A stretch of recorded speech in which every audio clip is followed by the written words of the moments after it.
Hello, I'm Hannah Donnert with the Collaborative on Health and the Environment. Che enjoys bringing you the latest environmental health science through our partnership calls, webinars, science service publications, and social media.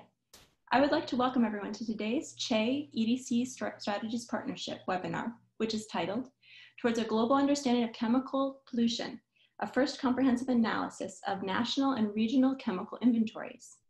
Our moderator today is Cheryl Patton, Director of the Commonweal Biomonitoring Resource Center. We will leave time following the presentation for our brief Q&A session. You may type in questions through the Q&A feature available on the menu bar at the top of your window at any point during the presentation. After the presentation, our moderator will read out questions for our speaker to respond to.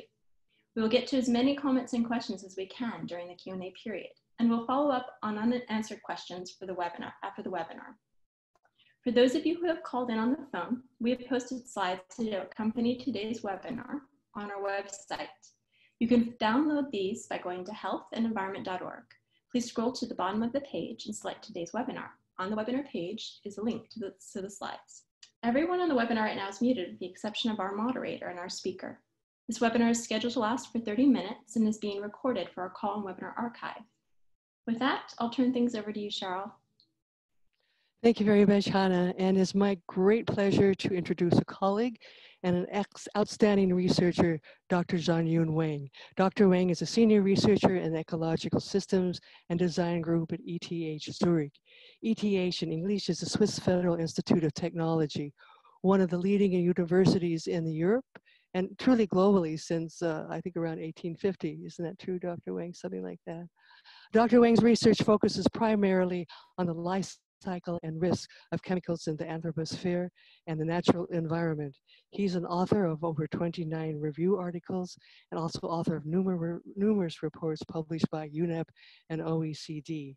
Today's topic is his analysis of chemical inventories around the globe and the need to establish a comprehensive overview of chemicals on the global market. Without this, we don't really have a comprehensive understanding of what we are being exposed to at the global level. Thank you very much, Dr. Wang, for joining us, and I'm turning this over to you now. Yeah, many thanks, Cheryl, for the introduction. Also, many thanks for the opportunity for me to present our latest research. Before going to my presentation, I would like to acknowledge my co-authors, Glenn Walker, Derek Muir, and Kakuko Nagatani Yoshida. So in today's presentations, I will first kind of give you some introduction about why we would like to conduct this research and to show you how we have done that and also show you the results. And at the end of this presentation, we'll also give you some take-home messages. So as all of us have experienced that chemicals have been, has transformed our modern life. They save our lives and they make also the modern technology possible so that I can sit here and also present our research remotely to you. And unavoidably, the large production and the use of chemicals have also led to us being exposed to different chemicals in our daily lives, from what we eat, from what we wear, from where we live, from what we use. And some of these chemicals, such as like lead and bisphenols, have also known to cause different adverse health effects. So driven by this safety and health concerns, different countries and regions have established their regulatory frameworks to assess and manage the chemicals produced and used in those countries. Here's some examples like the TSCA in the US, REACH in the EU. So these regulatory frameworks are very important, but they may not be sufficient. Here, some two examples where this national or the regional regulatory framework may not be sufficient in protecting us from harmful chemicals. One example is that there are some chemicals that can transport from the source region to faraway areas via air and or water currents. And the second example is getting more and more important today, is that our global supply chain has grown extremely complex today. Here's an example of this cotton t-shirt. The cotton is produced in the US, and then it's transported to Japan and to be made into a fabric. And then the fabric was transported into Malaysia to be made into a cotton t-shirt. And in each these steps, different chemicals may be used. So so our traditional way of managing chemicals produced and used within one jurisdictions will not be able to manage all these, not necessarily able to manage all these chemicals that are brought in through the global trade of products and waste. So there are some previous studies have gone beyond looking at chemicals within single jurisdictions, like at the early 2010s. So there are a couple of studies looking into different chemical inventories in different countries. And in total, they have assessed about 100,000 industrial chemicals. Different studies have slightly different angles, but they all focus on the most problematic ones, those that are persistent, bioaccumulative, and toxic. So these studies are really, really important. However, we noticed that these studies have been conducted in the early 2010s. And also one thing we noticed that these studies have largely focused on the inventories in Canada, the EU, Japan, and the US, which is very justifiable in the previous years, because those countries are indeed the major producers and users of chemicals. However, recently the picture has changed a bit. So there are two major mega trends that we have noticed in the past decade or like 15 years. So on the left side, I show you kind of the chemicals, total chemicals have been registered under the CAS, the Chemical Abstract Service, by the American Chemical Society. So basically they do kind of it's a database of all chemicals that has shown up in the literature. And we can see that there have been a drastic increase after 2000, and especially after 2010, there have been a very large increase. And today there are like over 160 million chemicals or mixtures of chemicals have been registered in the CAS. Yeah, of course, not all these chemicals have been produced and used in large quantities. But this also still give us the indications that there may have been many more chemicals today than in the previous decades. And on the right side, I also show you the recent trends in terms of the chemical production, use and sales in different parts of the world. The blue bars shows the values in 2008, and the white bars shows you the values in 2018. What we can see that today is the picture has changed quite a bit. The previous major producers like the EU, the North America, their market share has decreased, while the market share of these emerging countries like India, like China, they all has increased dramatically, particularly China. So we think that we really also need to look into those new countries. It's really time to conduct a more comprehensive analysis on the global market. So here's basically how our study scope. We look into about 22 inventories from 19 countries and regions. Those are like highlighted in green in this global map. You don't need to look into the details of the individual inventories in this global map. So later on, I'll also give you a link to our paper which then you can read like all these details in a more quiet space. And so we have obtained all these 22 inventories in quite some different formats.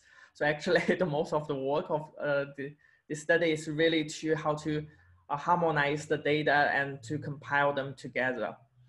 What we notice that is most inventories have a focus specifically on industrial chemicals, while a few of these inventories have also looked into pharmaceuticals, pesticides, cosmetics, and some other chemicals using some like very specific areas.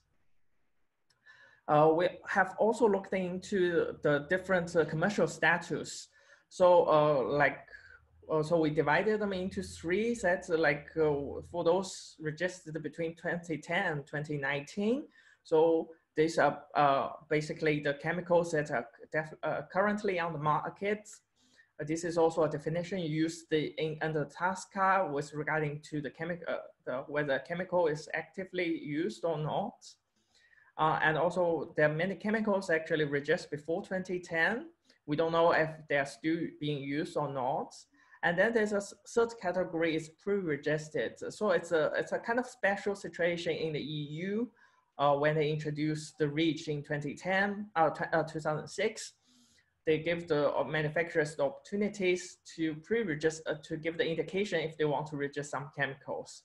And some of these have been registered later on, and some are not, have been only pre-registered, but we still think it's a kind of good indication of the chemicals on the market. So here are some of our results. So overall, we have identified over 235,000 CAS numbers. And in addition, we also have identified over 120,000 chemicals or mixtures of chemicals without assigned CAS numbers. So I also have this figure, like we also divided them according to the commercial status.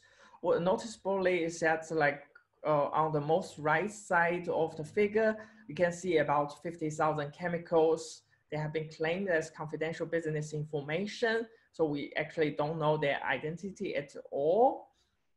And there are about 70,000 chemicals without assigned CAS numbers, but we do have some sort of the indication identifiers for them, like be it a chemical name or like a European registration numbers.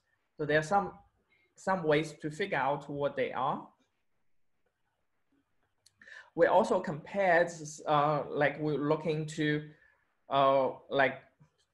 more focus on these 235,000 chemicals and mixtures of chemicals with CAS numbers. And we compared that the previous study, the inventories and others. So we noticed that over 57,000 CAS numbers have not been included in the inventories that have been previously studied. We also have conducted some geographical comparison.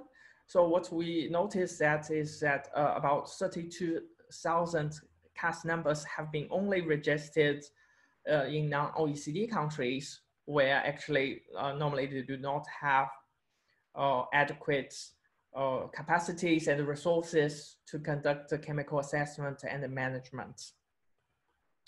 So we also look into the different kind of the chemicals registering on the country level. Here's the kind of the overview figure, but I just want to bring two things into your attention. First is that we notice that almost every country has chemicals that are unique to them. So which means those chemicals that have been only registered in those countries. So we think this is a very important information. It means that we would also need to look into other parts of the world which we have not included because they may also have their unique chemicals. The second thing is we would like to kind of show, again, to emphasize that there are quite a number of confidential business information chemicals have been registered as confidential business information within different countries. Like in the EU, there are about like 2,000, and in the US, there are about 18,000 chemicals or mixtures have been registered, claimed as confidential business information. So we also try to understand what are the chemicals registered on the global market. What we noticed that there are about 150,000, they are kind of individual chemicals, and there are about 75,000 chemicals, like these registered cast numbers, mixtures, polymers, and so-called UVCBs. So these are like a substance of unknown or variable composition, complex reaction products, or biological materials. I would just like to bring your attention to your attention that this actually is a quite problematic group in terms of our understanding of their chemical identities. So for some of them, yes, we know that they are quite simple mixtures. Here's an example. So basically we know it's alkanes, and we know the chain length and also the chemical structure. But there are also about 70,000 these mixtures. It's really difficult to figure out what they are. There's some, like for the one example is here is that they tell you the raw material, it's oxidized, it's polymerized, it's reduced, it's made to esters, and it's reduced again, and then made into a mass acrylates. But actually we don't know what kind of the chemical structure it is. So we also, of course, we cannot really assess what kind of the hazardous property it may have. There are also like about 15,000 chemicals that we actually don't know, they are from with a very complex origins, like from fossil or bio origins. So just giving the names, we also don't know what's actually inside. And also some of the polymers have been described in very, very vague form. For example, here, like the example of the polyurethane foam, it doesn't really tell us anything, but only tell us there's this, the functional group, specific functional group in the molecules. So I think we identified a huge amount of the chemicals on the market.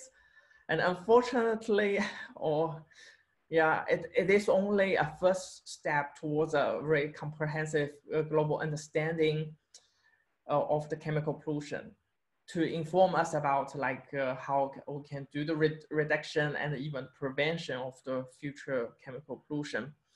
So here I kind of just want to show you where we stand, like in terms of from the understanding of the chemical identity and to the understanding of the chemical pollution and effects at all levels.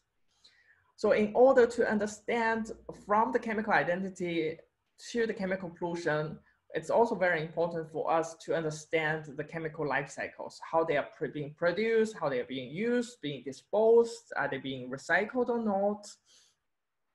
And we also need to know like the byproducts, are they like unreacted residues, degradation products, how they are released, how they transform in the environment, how they are transported in the environment, how we are exposed.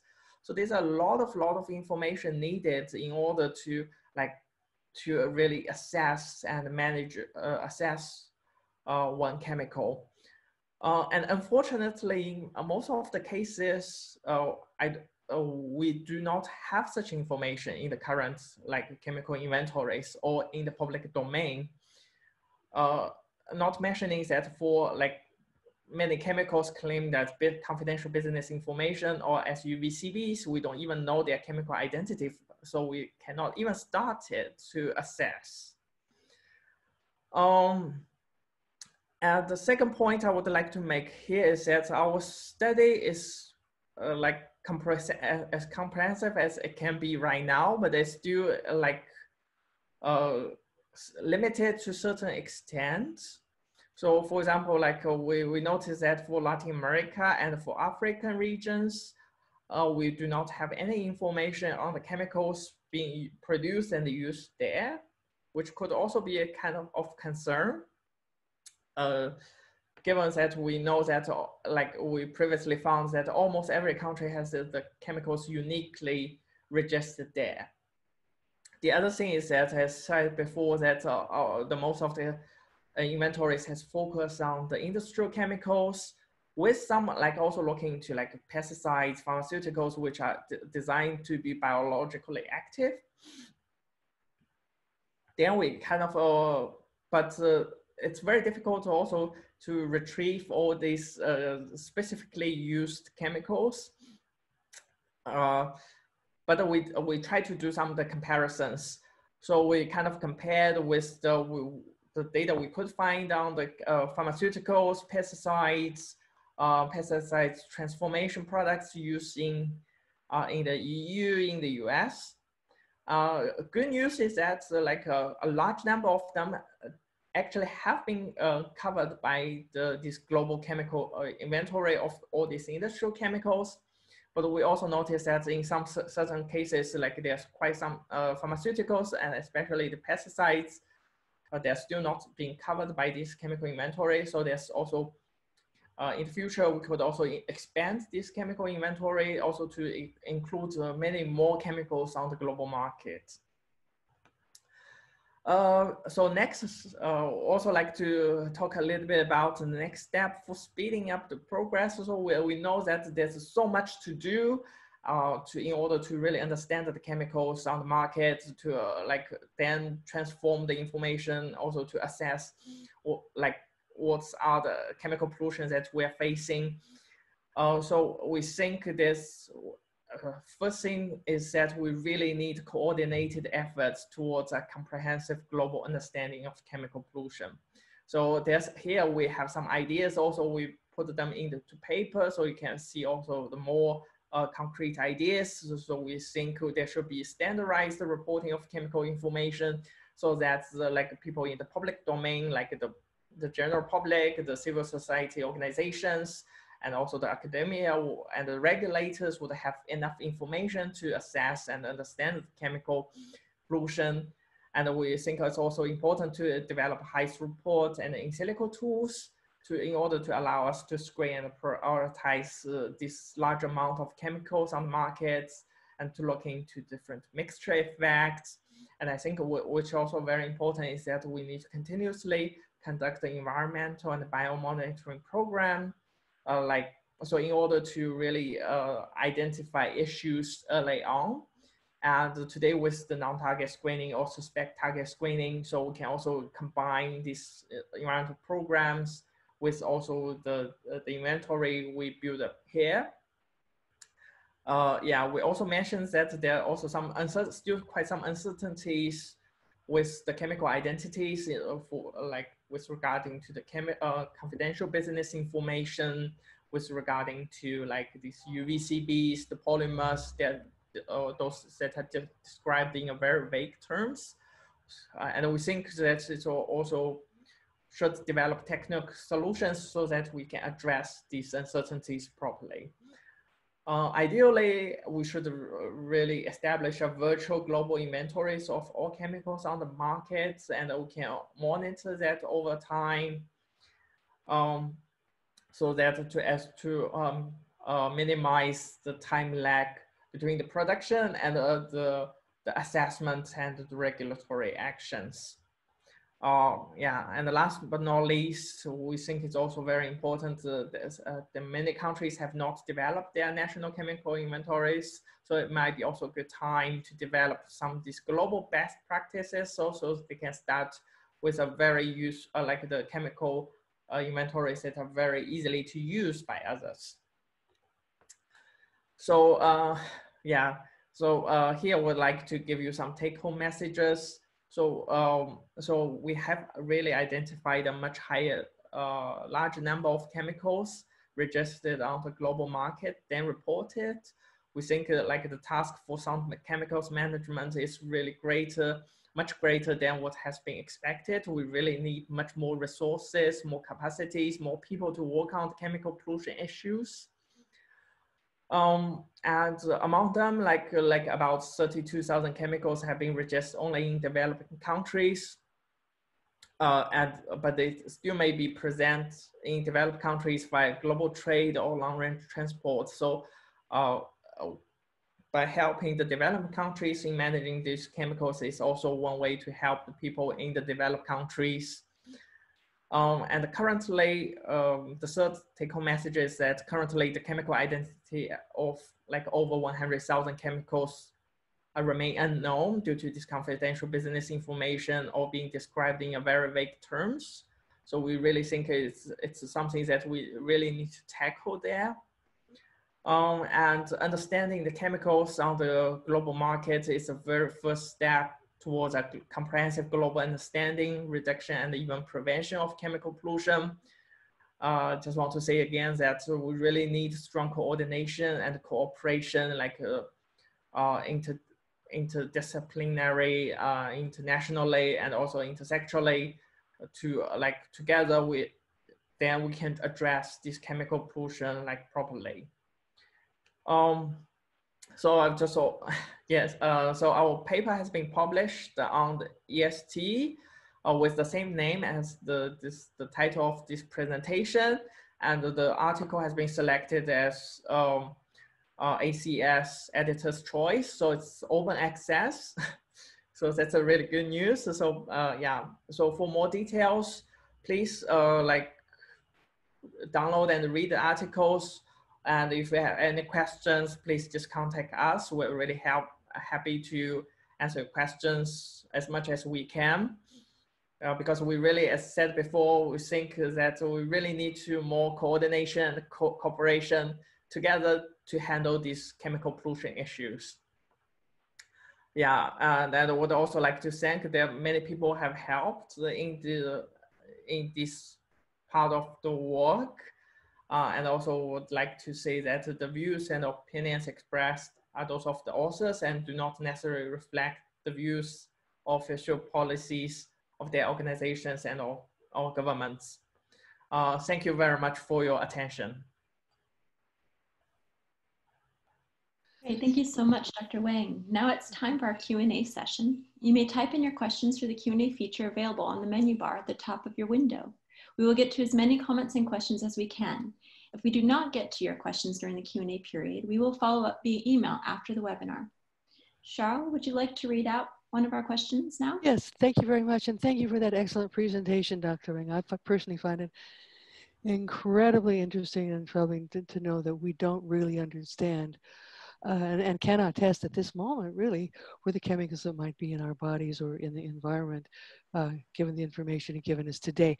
We've got time for a couple of questions, and then as Hannah said, we will forward to you the questions we don't get to and ask for you to give us a written response, which we will then place on the CHE website under the webinar archive session. So let me give you a couple of questions. One is from Justin Boucher. Have you received any feedback from governments on these findings? And do they have any plans to address the many unknowns surrounding these chemicals, or at least to make more of the information public? Yes, I think that's a really good questions. I'm afraid I haven't got many feedbacks so far. Yeah, maybe also due to the COVID situation.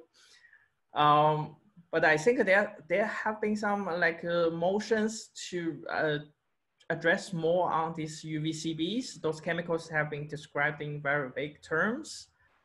I think there's some initiatives right now, but yeah, so far I haven't seen anything very concrete yet. Yeah, I think, yeah, I really hope that we can move forward on these points. I really think these are really key questions. Well, I agree. And does the Institute itself have any plans about using this information to continue discussions about what can reasonably be done next and where the funding might come from?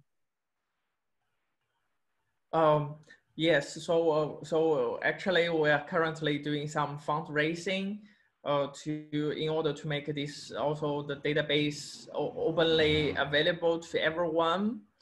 And also we plan to do some kind of the first screening to highlight those are particularly problematic ones, or those maybe structurally similar to those that we know well that they're problematic. And of course, we are also like trying to work with different cheminformatic scientists also to really to advance their like also to help them to like to advance kind of how we can use more cheminformatic tools to address this large number of chemicals. That's good Yeah, to hear. and any other ideas, so yeah, are very welcome. Oh, great. That's good to know. From Heather Trim, once a chemical is registered, does the company need to keep re-registering it, or are there old chemicals not in use that are possibly still included in these inventories? Yeah, that's also a really, really good question. Unfortunately, today is the company just need to register once, then it's on the inventory. They don't need to re-register it, and they also don't need to deregister it. So there, of course, there are still quite some chemicals. Yeah, there are probably quite some chemicals on these inventories are no longer being used. I think in the US, they have trying to understand better. So they have kind of an inactive, active rulemaking 2 or 3 years ago under TASCA, and they have updated some of these chemicals in terms of are they still being produced or not.